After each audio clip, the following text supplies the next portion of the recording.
Hello दोस्तों, नमस्कार। मैं हवा सिंह चहल, संपादक आपका संदेश। दोस्तों, आजकल पराली प्रबंधन का मामला काफ़ी उठा हुआ है और ये हर जगह यही एक प्रदूषण यानी कि पोल्यूशन की बहुत बड़ी गंभीर समस्या है। ये खासकर उत्तर भारत में तो बहुत ज़्यादा है और ख़ासकर इस सीजन के अंदर कुछ तो ठंड शुरू हो जाती है और कुछ ये धान की जो पराली है इसका बड़ा ये सिस्टम है कि इसमें कहीं न कहीं फान्या में आग लगा देते हैं और उससे जो धुआं है, प्रदूषण तो पहले ही बहुत ज़्यादा है और ये धुआं और बढ़ के फिर खतरे से बाहर हो जाए। कई शहरों में तो इतना बुरा हाल है, जैसे जींद में अब कल पता लगा भाई जींद में सबसे ज़्यादा वो प्रदूषित शहर बन गया है। इसी तरह बड़े शहरों में तो है ही, पहले दिल्ली में सुनते थे या एनसीआर में, फिर धीरे धीरे गुड़गांव, फरीदाबाद भी, क्योंकि वहाँ इंडस्ट्री एरिया है, ट्रैफिक ज़्यादा है। और इस इलाके के अंदर खासकर हरियाणा, पंजाब में और पश्चिमी उत्तर प्रदेश लगा लो, जहाँ जीरी की फसल ज़्यादा हो, धान बोते हैं, वहाँ पर खानों के अंदर जो ये पराली में आग लगा देते हैं, ये जलाते हैं पराली को। इसका बहुत एक बड़ा इशू बना हुआ है। किसान संगठनों ने इस चीज़ का विरोध किया है क्योंकि सरकार इस पर सख्ती बरत रही है, क्योंकि अब तक पराली प्रबंधन के जो जितने भी प्रयास सरकार द्वारा किए गए हैं वो अभी तक नाकाफ़ी है। तो किसान यूनियनों ने भी अब ये मामला उठाया है। आज मैं सुबह देख रहा था एक अखबार को, उसमें लिखा था प्रदूषण को लेकर बड़ा एक्शन हुआ है प्रदेश के अंदर। अब तक 665 जगह यानी कि जो पराली के जो फाने हैं, अवशेष जिसे हम बोलते हैं, वो जलाए जा चुके हैं धानों के। तो पराली जलाने से रोकने में जितनी भी कोताही बरती गई है उसमें पहली बार एक साथ 24 अधिकारी और कर्मचारी सस्पेंड किए गए हैं। कल मैं नारनौंद में था तो वहाँ मोहित महराणा हमारे जो एसडीएम हैं इस इलाके के, वो थे और डीएसपी थे राज सिंह कालका जी। उनसे बात हुई थी, कुछ कृषि अधिकारी भी साथ में थे। उन्होंने एक मुहिम चलाई है सरकार ने कि जो भी किसान पराली नहीं जलाएंगे या खुद प्रबंधन करेंगे उनको 1000 रुपये प्रति एकड़ के हिसाब से उनको सब्सिडी दी जाएगी, अनुदान दिया जाएगा। तो उस बात से भी अब काफ़ी लोगों में जागरूकता फैलाई जा रही है और धीरे धीरे ये चीज़ें जो सामने आ रही हैं, प्रदूषण का एक बहुत बड़ा मामला है, क्योंकि ये सरकार के भी बस की बात नहीं है। अकेली सरकार कुछ नहीं कर सकती, लोगों को इसमें साथ देना पड़ेगा। और किसान संगठनों ने कहा है भाई ये मुकदमे जो दर्ज हो रहे हैं ये नाजायज़ हैं, क्योंकि किसान जाए तो जाए कहाँ, ये भी उन्होंने एक कहा है। लेकिन फिर भी ये तो बहुत ज़रूरी है कि इसको प्रदूषण को तो रोकना ही चाहिए। तो इस मामले में कई चीज़ें सामने आई हैं जो मैं कुछ सिलसिलेवार आपको बताऊंगा। इसमें है 62 और किसानों के केस दर्ज हो गए, कुछ पहले हो रहे थे, जिनमें से 9 किसान गिरफ्तार भी किए गए हैं और 40 को रेड लिस्ट किया गया है। कुछ महिला किसान भी हैं जिनके नाम ज़मीन है, ज़मीन उन्हें ठेके दे रखी है, उनके खिलाफ भी केस दर्ज हुए बताए गए हैं। तो इस तरह से ये बड़ा गंभीर मसला बनता जा रहा है और 150 FIR हो चुकी हैं अब तक हैं। तो 29 अरेस्ट भी हुए हैं और 380 को रेड लिस्ट किया गया है अब तक, जितना भी है हरियाणा के अंदर है ये बात। बाकी तो पंजाब में तो और भी ज़्यादा हो सकता है। और कई जगह ये जो चीज़ें हैं, AQI जो है वो 423 तक पहुंच चुका है कुरुक्षेत्र का। तो इसमें सबसे जो हवा जहरीली हो रही है वो हरियाणा के 202 शहरों में सबसे ज़्यादा हुई है, जिसमें जो वायु गुणवत्ता सूचकांक AQI जिसे बोलते हैं, उसमें 300 से 400 माइक्रोग्राम प्रति घन मीटर के हिसाब से के बीच में दर्ज की गई है। ये बहुत खराब श्रेणी माना जाता है। यानी कि जिन आदमियों का दमे की सांस की बीमारी है उनका तो जीना मुहाल हो जाता है ऐसे मौसम में। तो सोनीपत में 331 AQI के साथ देश का सबसे प्रदूषित शहर रहा। यानी सोनीपत और उसके आसपास का जो इलाका है ये बहुत ही खतरनाक श्रेणी में आता है। पानीपत का भी है। पानीपत में तो पहले भी जो थर्मल प्लांट की यूनिट लगी थी उससे ही बहुत ज़्यादा प्रदूषण था और अब उसमें ये धुआं और मिल जाता है तो बड़ा ही खतरनाक मामला वहाँ बन जाता है। तो जींद में AQI 311, देश की राजधानी दिल्ली में 327 और राजस्थान के गंगानगर में 304 रहा। यानी 300 से ऊपर ये चला जाता है तो बहुत ही खराब की श्रेणी में आ जाता है। तो ये बड़ा गंभीर अब मसला है। पराली जलाने से रोकने में कोताही बरतने के आरोप में जो 24 अधिकारी कर्मचारी सस्पेंड किए गए हैं, वो लापरवाही के मामले उन पर बनाए गए हैं। हालांकि किसान उनकी बात सुनते हैं नहीं सुनते हैं, कितनी सुनते हैं, उनकी क्या लापरवाही है, ये तो भविष्य की बात है, आगे क्या होगा, क्या कार्रवाई होनी है। लेकिन अब ये मामला बढ़ गया है और किसान यूनियन भी कहती हैं भाई इनमें या तो प्रबंधन के लिए आप पूरे इनके वो जाब्ता करो और या फिर किसानों मुकदमे दर्ज ना करो। लेकिन ये मामला जो है ये बड़ा तूल पकड़ रहा है और इस तरह से रोजाना केस बढ़ रहे हैं। अभी तो कटाई चल ही रही है धान की, अभी तो पूरी हुई नहीं है, बहुत ज़्यादा अभी इसमें और गुंजाइश है। लेकिन इसमें क्या है, अब पूरे महकमे को अलर्ट पर कर दिया गया है और गांव के अंदर भी जो मौजूद हैं उनकी जिम्मेवारी सरकार लगाने की सोच रही है कि गांव के सरपंच नंबरदार वगैरह को भी जागरूकता के लिए कुछ जिम्मेवारियां दी जाएं। एनजीओ वगैरह भी इस मामले में सक्रिय हैं, वो भी कह रहे हमें पॉल्यूशन से बचा जाए।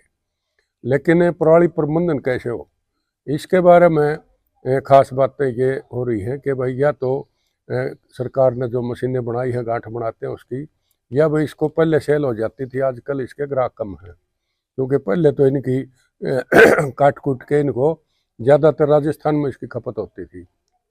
तो अब लोगों को पता लग गया, व्यापारियों को, भाई ये तो इन्हें बेचनी पड़ेगी, वो कम रेट बोलते हैं, तो सस्ते में कोई देने को तैयार नहीं है, फिर कुछ बचेगा नहीं। तो अगला ये सोच ले है, इतनी जागरूकता किसानों में है नहीं, वो सोचते हैं भाई चलो दिन मन तो लोग देख लेंगे, रात में फूक देंगे।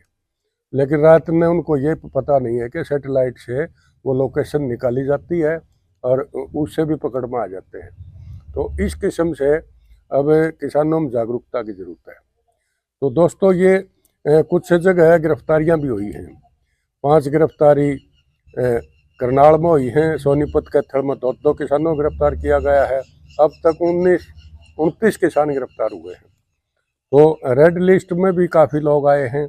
24 घंटे में फतेहाबाद में 22, यमुनानगर में 12, पलवल में 6 किसानों को रेड लिस्ट किया गया है। अब तक 380 रेड लिस्ट हो गए हैं और जुर्माने भी काफ़ी लगे हैं। फसल अवशेष जलाने वाले किसानों पर अब तक 8,35,000 रुपये जुर्माना लगाया जा चुका है और आगे भी इसके बढ़ने की उम्मीद है, क्योंकि अब जितना भी ये सिस्टम बनेगा उसमें, आज मैं आपको ये बताता हूँ कि हरियाणा के जो शहर हैं उसमें AQI यानी कि जो हवा में गुणवत्ता है, जो हमारे पोल्यूशन और इसमें पर्यावरण में, वो इन्होंने दी है। कुरुक्षेत्र में AQI अधिकतम 423 तक पहुंच गया, कमाल की बात है। और अब देखो आप कैसे लोग सांस लेते होंगे, खासकर जो दमा के मरीज हैं उनको ऑक्सीजन की जरूरत पड़ेगी। अब मैं इसको बताता हूँ। सोनीपत में 331 और अधिकतम 377, जींद में औसत 311 अधिकतम 385 पहुंच गया है। बहादुरगढ़ में 282 और 345 के बीच में रहा है। कुरुक्षेत्र में 295 से 423 के बीच में, यह कोई छोटी बात नहीं। कैथल में 474 से 413, गुरुग्राम में 250 से 323, यानी कि जिनको प्रदूषित शहरों की श्रेणी में मानना थे वहाँ बल्कि कम है और ये जीरी वाले इलाके में ज़्यादा है। भिवानी में 231 से 316, यहाँ जीरी कम बोईजा है। इससे अंदाज़ा लगता है कि कहीं ना कहीं पराली का इसमें बड़ा योगदान है प्रदूषण फैलाने में। तो दादरी में 229 से 331, यमुनानगर में 226 से 349, और दोस्तों सिरसा में 225 से 313, हिसार में 218 से 326 तक ये इसका बीच में ये AQI रहा है। रोहतक में 218 से 326, फरीदाबाद में 207 से 307, और पंचकुला में 204 से 314, करनाल में 202 से 295, और पानीपत से 177 से 375, यानी पानीपत में 450 तक पहुंच गया है। ये भी कहीं ना कहीं है तो खतरनाक, लेकिन कई शहरों की निस्बत अब भी कम बना हुआ है। वहाँ अम्बाड़ा में 130 से 226, यानी कि यहाँ पर माहौल अभी ठीक है। तो इस तरह से जो ये बहुत बड़ा मुद्दा पराली का बना हुआ है, सरकार ने अब कोशिश करी है। कृषि कल्याण विभाग ने, कल अधिकारियों से मेरी बात हुई थी, उन्होंने कहा है कि सरकार इसके लिए बहुत कुछ कर रही है, लेकिन कुछ मशीनें जो सब्सिडी पर दी गई थी किसानों को वो या तो खराब है या वो चला नहीं पा रहे हैं, तो उसका भी कोई कारण है। तो उनके बारे में भी उन्होंने अधिकारियों ने बताया कि या तो वो मशीनें ठीक कर लें, अगर वो नहीं करवा सकते तो हम ठीक करवा के दे देंगे, लेकिन पराली न जलाएं। इस किस्म की बातें आई थी। तो कल हमने मोहित महराणा जो हमारे SDM है नारायण के, उनसे भी बात हुई। उनको हरी झंडी दिखा के एक जागरूकता कैंपेन शुरू किया गया है कृषि विभाग की तरफ से। तो गांव-गांव वो टीम जाएंगी और आप सबका फर्ज बनता है कि आप किसानों को जागरूक करें। और भाई ये सांस लेना ये सबके लिए ज़रूरी है। इसमें चाहे किसान है, मजदूर है, व्यापारी, कर्मचारी, अधिकारी, जो भी जीव इस धरती पर है, सांस लेने में दिक्कत सबको आएगी। इसलिए इसका कहीं ना कहीं सरकारी उससे कराओ, या भाई अब कल पंचायतों के अंदर भी थोड़ी जागरूकता लाने की ज़रूरत है, क्योंकि बहुत से लोग अनदेखी कर रहे हैं इस बात की। और ये सरकार और इसके बीच में किसानों का टकराव ना हो, ये भी एक ज़रूरी बात है। क्योंकि अब बिजाई का सीजन है, अगली फसल बोने से पहले किसान भी पूरी कोशिश करता है कि भाई उसका खेत साफ सुथरा होकर उसमें अगली बिजाई हो। तो इसलिए वो भी कोशिश करेगा कि भाई फांस रहित खेत बनाए, यानी कि जो पराली के अवशेष हैं वो उसमें ना बचें, क्योंकि वो ज़मीन के अंदर अगर रह गए तो बाई करने में दिक्कत आती है। इसलिए वो कहीं चोरी छिपे या कहीं और, लेकिन चोरी आजकल रहती नहीं है, क्योंकि आजकल जो सैटेलाइट सिस्टम से सारा सौदा जुड़ा हुआ है, पता लग जाता है कहाँ आग लगी है, कहाँ धुआं उठ रहा है। तो इसलिए अब इसमें जागरूकता की भी ज़रूरत है। और सरकार ने, किसान कल्याण विभाग ने जो अब नई नीति बनाई है वो भी ठीक है। 1000 रुपये किलो के हिसाब से वो दे रहे हैं, उसमें प्रबंधन में कुछ तो राहत मिलेगी। और बाकी दोस्तों मैं बता दूं, ये पराली के जो अवशेष हैं यानी कि फांस जो हैं, ये जलाने की बजाय इसको वैसे, क्योंकि जलाने का एक और ख़ास कारण है, आजकल जितनी भी कंबाइन आई हुई हैं ये ऊपर से काटती हैं धान को, और जो पहले हाथ से कटाई होती थी लेबर द्वारा वो बिल्कुल नीचे से काटते थे, उसके गद्दे बांधे जाते थे, वो झाड़ते थे, वो बिक जाती है परालियों की। लेकिन आजकल जो कंबाइन से कटवाते हैं वो आधी ऊपर से काटते हैं, वो ना इधर के रहते ना उधर के रहते, तो उसको ना तो काटा जा सकता, दोबारा फिर काटेंगे तो लेबर ज़्यादा लगेगी, ये भी एक बड़ी समस्या है। तो उसके अगर वो कटवा के बेचते हैं तो फिर तो किलो में 2-4 हज़ार की तो वो पराली बिक जाएगी, 1000 रुपये सरकार देगी उनको, तो राहत मिल जाएगी। और अगर उस हिसाब से करेंगे, कंबाइन से कटवाएंगे तो काम तो जल्दी निपट जाएगा, लेकिन दोस्तों उसमें तो फिर वो फांस जरूर बचेंगे। तो उनका प्रबंधन के लिए ये बात है, या तो उनको कटवा के कोई ऐसे सिस्टम से कराया जाए या रोलिंग ऐसी करवाई जाए उसकी। तो वो मशीनें अभी तक पूरी मात्रा में नहीं आई हैं। सरकार धीरे धीरे उनका इंतज़ाम में जुटी है, तो कुछ सब्सिडी दे के किसानों को भी दिए गए हैं। और बाकी इसका भी ध्यान रखें। और किसानों को जो आपत्ति है वो ये है कि अगली बिजाई सिर पर खड़ी है, तो अगली बिजाई गेहूँ की जो होनी है रबी की, उससे पहले किसान भी चाहते हैं कि सरकार कोई ऐसे कदम उठाए जिससे पराली प्रबंधन में उनको दिक्कत ना आए। और किसानों की खुद की भी ये जिम्मेवारी बनती है कि उस प्रबंधन में हिस्सेदारी करें और पोल्यूशन फैलाने से थोड़ा बहुत बचें। तो इन्हीं बातों के साथ, अगर आपका संदेश चैनल आपने सब्सक्राइब नहीं किया है तो दोस्तों इसे सब्सक्राइब कर लें। वीडियो अच्छी लगती है तो इसे लाइक करें, दोस्तों शेयर ज़रूर कर दिया करें।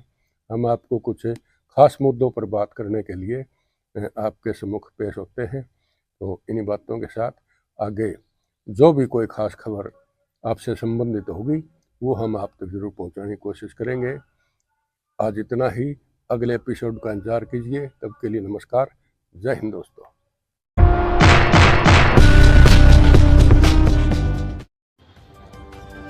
मेरा गांव मेरा देश, देखते रहिए आपका संदेश। ताज़ा खबरों के साथ हवा सिंह चहल।